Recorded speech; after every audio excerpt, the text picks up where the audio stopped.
morning, everyone. I, on behalf of Pride and the participants, welcome the Honorable Speaker and Secretary General Lok Sabha to the Pride Main Lecture Hall. I will now request the Secretary General of Lok Sabha, Shri Utpal Kumar Singh Ji, to deliver the welcome address. Honorable Speaker Lok Sabha, Shri Om Birla Ji, Officer Trainees of the Indian Revenue Service and the Kingdom of Bhutan, Faculty of National Academy of Direct Taxes, Nagpur, Additional Secretary Shri Prasenjit Singh, ladies and gentlemen, it is a matter of great pleasure for all of us at the Lok Sabha Secretariat to welcome officer trainees of the Indian Revenue Service and officers from the Kingdom of Bhutan, as well as faculty of National Academy of Direct Taxes, Nagpur, to the Parliament of India. A two-day appreciation course on parliamentary processes and procedures is being organized for the benefit of officers by the Parliamentary Research and Training Institute for Democracies, which is popularly known by the acronym PRIDE. I also take this opportunity to congratulate all officers, officer trainees of Indian Revenue Service on the selection to one of the most prestigious of the central services. It is also a privilege to welcome Honorable Speaker Shri Om Birla Ji here at Pride for an address to IRS officer trainees and those from our friendly country, Bhutan. It has been the endeavor of Honorable Speaker to make Pride an internationally acclaimed capacity-building institution on democratic systems and parliamentary procedures and processes, in keeping with our democratic ethos and our core belief that this land is the fountainhead of democracy. It is our relentless effort to share our rich experience in managing and strengthening democratic institutions, and Pride has provided human service in capacity enhancement of MPs, legislators, staff, and officers from India and abroad. Friends, you are about to embark upon a career in the revenue service, a service which is so critical for the development and well-being of the nation. As revenue administrators, you will undoubtedly be tasked with ensuring tax compliances and enforcement of tax laws, but equally important will be your role as facilitators for creating an enabling environment where honest businesses feel encouraged to operate and flourish without let and hindrance, where honest citizens feel enthused to pay their taxes without any hassles. Your seniors have worked hard to make our direct tax structure more transparent, faceless, technology-driven, and citizen-friendly through faceless e-assessment scheme, simplification of compliance norms, etc. You will have to infuse new energy into this mission through innovation and drive. As an important arm of the executive, you will be interacting with members of the legislature in real-life situations. This two-day appreciation course is designed to provide you with perspective on your role and responsibility vis-a-vis a member of the national or state legislature. The appreciation course hopefully would also try to help equip you with understanding of the nature of executive accountability to legislature, which you will find extremely useful in your official engagement with parliamentarians and legislators during your long careers. The endeavor is also to demystify the procedures and processes of Parliament so that you may carry back from here a better appreciation of what happens inside the portals of the highest temple of democracy in the largest democracy on this planet. I'm sure that the two-day program will impart to you a better understanding of both the principle of checks and balances that all organs of the state exercise over each other and the symbiotic character of this engagement. It is therefore imperative that a nuanced understanding of the principles and procedures that guide this relationship is developed, as also an appreciation of the decorum and the code of conduct that informs this relationship. I'm certain that you will go back with enthusiasm to work with humility, determination, discipline, and in the spirit of public service that behoves a service which is so vital to both our nations, India and Bhutan, as the Indian Revenue Service and the counterpart service in the government of Bhutan. With these words, I once again welcome Honorable Speaker Lok Sabha here at Pride and all participants of this appreciation course. I also wish all officer trainees a very bright future ahead in the service of the nation. Thank you. I now request Shri Sagarwadi, Officer Trainee of IRS, to share the batch profile of the 75th batch of IRS with the dignitaries.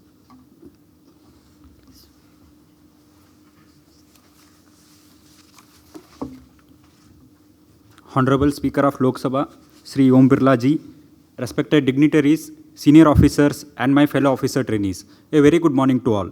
I, Sagarwadi, Officer Trainee of 75th batch of IRS, feel honored to present batch profile of our batch. 75th batch of Indian Revenue Service Income Tax comprises of 49 officer trainees, including 2 officer trainees from Bhutan Royal Service. The average age of batch is 28 years. There are 15 lady officer trainees in the batch, which accounts for 30.6% of our batch strength. The batch is represented by 16 states and union territories. The largest number of officer trainees come from Kerala, that is 9, followed by Uttar Pradesh, 8, Jharkhand, 6, Maharashtra and Karnataka, 4 each, and Bihar, 3. Hindi is the mother tongue of majority of officer trainees. The officer trainees of this batch also speak other regional languages like Malayalam, Tamil, Marathi, Kannada, Telugu, and Kashmiri. As regards to their education, 73% of officer trainees have engineering background. The batch also includes 3 officer trainees from medical science background, 3 officer trainees from commerce, and 1 officer trainee from law background. 53% of officer trainees have previous work experience. 33% of officer trainees are from rural background, and rest of them come from urban and semi-urban regions. The officer trainees also have diverse hobbies such as origami, parkour, choreography, quizzing, caring for stray dogs, upcycling, radio jockeying, and indoor gardening, to name a few. Thank you, one and all.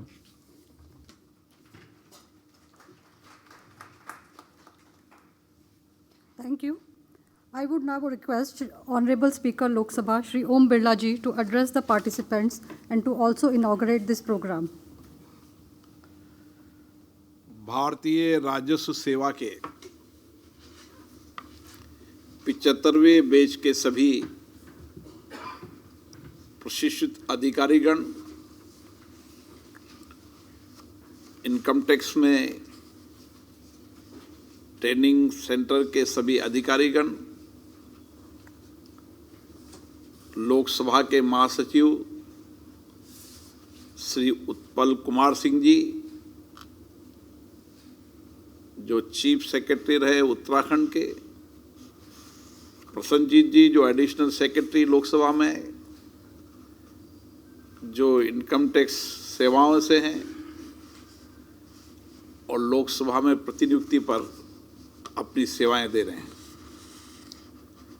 मैं सभी का आपका इस संसद में स्वागत करता हूं, अभिनंदन करता हूं। अभी संसद का शीतकालीन सत्र चल रहा है। देश की और विश्व का सबसे बड़ा लोकतंत्र, दुनिया में सबसे बड़ी विशालता, विविधता, विविध धर्म, संस्कृति का ये हमारा देश है। भारत का संविधान जो हमें मार्गदर्शन की भूमिका के रूप में आज भी हमारा मार्गदर्शन करता है, और संसद हो चाहे विधानसभा हो, देश की सभी लोकतांत्रिक संस्थाएं संविधान के नियम प्रक्रियाओं से चलती है, और हमें गर्व है कि भारत के संविधान दुनिया का सबसे बड़ा संविधान भी है, और व्यक्तिगत स्वतंत्रता, धार्मिक स्वतंत्रता, समानता, सबको न्याय के आधारित ये संविधान हम सबको अपने अधिकार और दायित्व के लिए सजग करता है। आप जिस सेवा के अधिकारी हैं वो भारत के लिए सबसे महत्वपूर्ण सेवा है। किसी भी युग के अंदर अर्थतंत्र का हमेशा महत्वपूर्ण स्तंभ रहा है, और इसीलिए जिस देश का अर्थतंत्र जितना सशक्त होगा, मजबूत होगा, पारदर्शी होगा, जवाबदेह होगा, उतना ही शासन तंत्र सामाजिक जन कल्याण के काम करते हुए लोगों को न्याय और अंतिम व्यक्ति तक की कल्याण की भावनाओं को पूर्ण कर पाएगा। हमने इस 75 वर्ष की लोकतंत्र की यात्रा में, जहां हमारा पहला पूरक बजट 173 करोड़ का था, आज इस 75 साल की इस लोकतंत्र की यात्रा में हमने हमारे आर्थिक संसाधन जुटाए और आर्थिक संसाधनों से इस 75 वर्ष की लोकतंत्र यात्रा में सामाजिक आर्थिक परिवर्तन भी किए, और आज 40 लाख करोड़ से ज़्यादा हमारा बजट है। ये सब शासन प्रशासन के सहयोग से, जनता के सहयोग से हम हमारे आर्थिक तंत्र को मजबूत कर पाएं। आज भी दुनिया के अंदर जब कोविड के कारण विकसित देशों के भी सामाजिक आर्थिक ढांचे के अंदर बदलाव आया है, भारत ने कोविड से भी मुकाबला किया, और उसके बाद हमने आर्थिक, सामाजिक और एक सशक्त आर्थिक तंत्र, तेजी से बढ़ती हुई अर्थव्यवस्थाएं के रूप में पूरे विश्व के अंदर भारत मार्गदर्शन की भूमिका के अंदर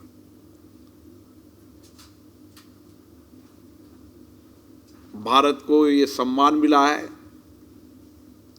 कि G20 देशों का समिट भारत में होने जा रही है। इस G20 देशों के अंदर और G20 के साथ हमारे सहयोगी देशों को भी इस समिट में आमंत्रित किया जा रहा है। किस तरीके से जो हमारी संस्कृति है, संस्कार है, उसको वसुदेव कुटुंबकम सारा विश्व आर्थिक रूप से मजबूत हो, सामाजिक आर्थिक परिवर्तन हो, इसके लिए आने वाले समय में भारत नेतृत्व करेगा और वैश्विक मार्गदर्शन की भूमिका में रहेगा। उसमें आप सब अधिकारियों का बहुत बड़ा योगदान है कि आपने जिस तरीके से नई टेक्नोलॉजी से भारत में आर्थिक तंत्र को मजबूत और पारदर्शिता करने में महत्वपूर्ण भूमिका निभाई है। आज वन देश वन टैक्स जीएसटी प्रणाली को हमने एक पारदर्शिता तरीके से और एक व्यापारिक उद्योगों और जितने भी हितधारक हैं उनके साथ मिलकर सरल सुगम बनाई है। इसी तरीके से इनकम टैक्स के अंदर पेसलेस तकनीकी से किस तरीके से हम टैक्स देने वाले ईमानदार व्यक्तियों का सम्मान हो और जो कर वंचन करता है, कर चोरी करता है, उन पर कार्रवाई हो। और इसीलिए सरकार ने उन टैक्स देने वालों का सम्मान किया है, क्योंकि टैक्स देने वालों की भी इस देश के आर्थिक सामाजिक परिवर्तन में सबसे बड़ी भूमिका है, इसलिए उनका सम्मान होना चाहिए। जितने भी व्यापार, उद्योग, इंडस्ट्री, सर्विस सेक्टर जिस देश में ज़्यादा होगी, वहाँ रेवेन्यू भी ज़्यादा आएगी और उस रेवेन्यू सिस्टम के अंदर जितनी पारदर्शिता होगी, उतना ही बेहतर आर्थिक तंत्र हम स्थापित कर पाएंगे। और इसीलिए हमारे चाहे कंपनी टैक्सेज में हो, चाहे इनकम टैक्स की पॉलिसी हो, चाहे जीएसटी की पॉलिसी हो, उस पारदर्शिता के कारण ही आज दुनिया का आर्थिक केंद्र भारत बनता जा रहा है। आप सब देश की सबसे लोकतांत्रिक संस्था संसद में आए हैं। यहाँ पर आप 75 साल की इस लोकतंत्र की यात्रा के अंदर यहाँ के अध्ययन करेंगे, रिसर्च करेंगे, किस तरीके से समय समय पर टैक्स पॉलिसीज के अंदर, टैक्स की नीतियों के अंदर, नियमों में, कानूनों में परिवर्तन किया और हर कानून, हर नीतियां बनाते समय सरकार की जो मंशा थी वह भी आपके सामने आएगी।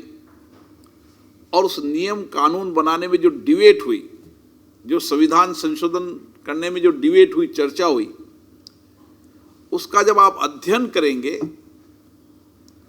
तो उस अध्ययन और रिसर्च से ही आपको आगे भविष्य में आपकी कार्यकुशलता में वृद्धि होगी, क्योंकि आपके इनकम टैक्स के कानून आपको पढ़ने, उन इनकम टैक्स कानूनों के अंदर कब कब भारत की संविधान में परिवर्तन हुआ और उस परिवर्तन के क्या क्या कारण थे, सरकार ने क्या पक्ष रखा, प्रतिपक्ष ने क्या विषय रखा। क्योंकि भारत के लोकतंत्र की ये विशेषता है, सहमति असहमति, चर्चा संवाद और उसके साथ फिर बेहतर परिणाम निष्कर्ष, उस अमृत से कल्याण। और इसी कारण से आप उन डिबेट के अंदर हर कानून बनते समय, संविधान के संशोधन के समय डिबेट को आप देखोगे तो जो कुछ भी आशंका व्यक्त मानो प्रतिपक्ष ने की थी, वो आशंका उनकी क्या थी, सरकार ने आशंका का कैसे समाधान किया। और कई कानून जो सर्वसम्मति बने, जिसमें सभी दलों की सहमति बनी, और सभी दलों की मतलब सारे देश की सहमति बनी, ऐसे कानूनों को भी अध्ययन करने का आपको मौका मिलेगा। तो आपको इनकम टैक्स कानून किताब में पढ़ने के साथ साथ आपको उसके बनने वाले कानून के प्रैक्टिकल रिसर्च पे जाओगे तो आप कभी भी निर्णय करते समय आप एक बेस्ट वकील की तरह, एक बेस्ट जज की तरह, वकील की जज की तरह न्याय करेंगे। और हमारे जीवन में एक ही सिद्धांत होना चाहिए कि जो टैक्स देने वाला उसका सम्मान, टैक्स देने के लिए दायरा बढ़ाने के लिए प्रयास, और जो टैक्स वंचन कर रहा है, चोरी कर रहा है, उसको रोकने के गंभीरतम प्रयास। हमने अगर इस तरीके के भाव से काम किया तो हम व्यापारी, इंडस्ट्री, सर्विस सेक्टर को और लाने में कामयाब होंगे। और जितना ये सेक्टर आएगा, चाहे इंडस्ट्रीज हो, चाहे आजकल तो सर्विस सेक्टर के अंदर भी बड़ा काम हो रहा है। हमारे नौजवान बड़े स्टार्टअप के रूप में 70,000 से ज़्यादा स्टार्टअप ने किस तरीके से हमारे नौजवानों ने आर्थिक सामाजिक परिवर्तन किया, वैश्विक चुनौतियों का समाधान किया, भारत में व्यापार, इंडस्ट्रीज को सुगम सरल बनाया, अंतिम उपभोक्ता तक हर वस्तुओं को पहुंचाना, उसकी डिमांड के अनुसार उसके नए इनोवेशन करना, टेक्नोलॉजी का उपयोग करना, तो ये सब लोगों को कहीं ना कहीं प्रोत्साहित हो, उनको लगे कि हम केवल रेवेन्यू के अधिकारी केवल टैक्स कलेक्शन के लिए नहीं है, हम उनके बेहतर सलाहकार भी हैं। किस सेक्टर के अंदर क्या सेक्टर ग्रोथ कर रहा है, नए लोगों को लाना, उनको सलाह देना कि इस सेक्टर के अंदर दुनिया में ग्रोथ हो रही है, दुनिया में ये डिमांड है, आप इस सेक्टर के अंदर काम करें।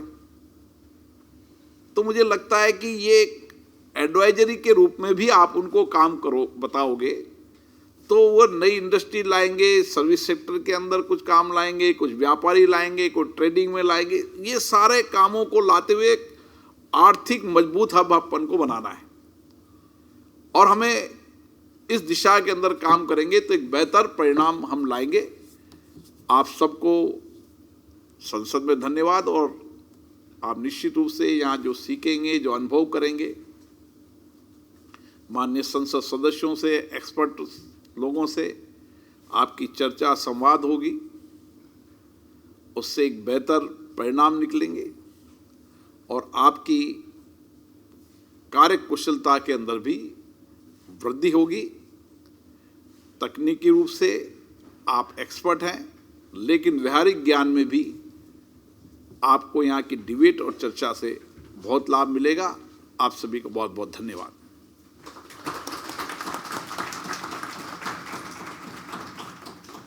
धन्यवाद sir. I would now request Additional Director General Induction Shri B.V. Rao and Course Director of 75th Batch of IRS Shri Saurav Agarwal to present the mementos to the dignitaries.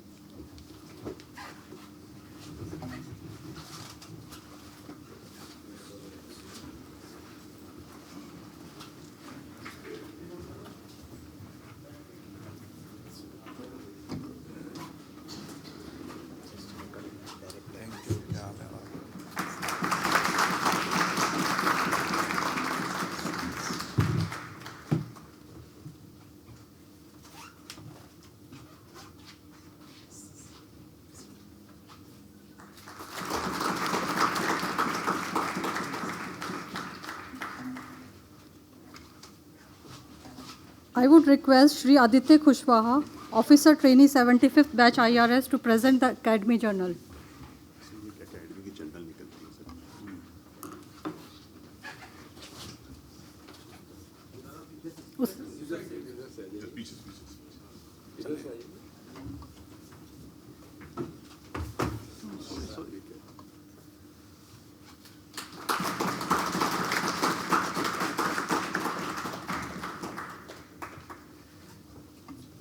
You want to say something? I'm extremely honored to present here Epistle. It is the Academy Journal of National Academy of Direct Taxes, run in-house by the officer trainees themselves. So it began last year. We have got articles from officers in the field as well as officers in the academy. So what it does is, it puts us in touch with the officers in the field so as to learn what they are thinking. And secondly, even more importantly, it preserves the institutional memory of National Academy of Direct Taxes and the Income Tax Department as a whole, so that we know what we were at a certain point of time and what we are looking forward in the future. That would be all. Thank you. Thank you, Mr. Kushwaha. Now I request Shri Prasanjit Singh Ji, Additional Secretary Lok Sabha, to deliver vote of thanks. Honorable Speaker, Lok Sabha Shri Om Birla Ji Sir, Secretary General Lok Sabha Shri Utpal Kumar Singh Ji, officers, trainees of the 75th batch of IRS, faculty members of NDT, ladies and gentlemen. On behalf of Team Pride, Lok Sabha Secretariat, it's my privilege to propose a word of gratitude on the inaugural session of the program for the appreciation course for the Indian Revenue Service officers, trainees of the 75th batch. Today's session is personally very special and precious to me, being the part of the IRS fraternity. It is my privilege to express gratitude and respect of the Honorable Speaker, sir. Thank you, sir, for devoting your time and giving us time during the session is on. And sir, with your inspiring address and the enlightening us, your presence is a great source of encouragement for all the young officers. We are deeply indebted to you for sharing your valuable thoughts and insights regarding the Parliament and the role of the tax administrators in the nation building. So under your guidance, Pride has strengthened further and many new activities have been taken, which has made it in the international and national level premier training institute. I would like to express my sincere thanks to respected Secretary General, sir, who has always for his warm welcome address and for his continuous guidance and motivation to strive towards excellence. The appreciation course started in 1990 for the IRS officers and has served 32 batches of IRS till date. I would like to congratulate all the officer trainees of the 75th batch Revenue Service who have made to this prestigious. I am confident that this 75th batch will serve the nation in this Amrit Kal for the coming years with bringing their intellectual and creative energy. With these words, I once again thank you all and thank you, Jai Hind.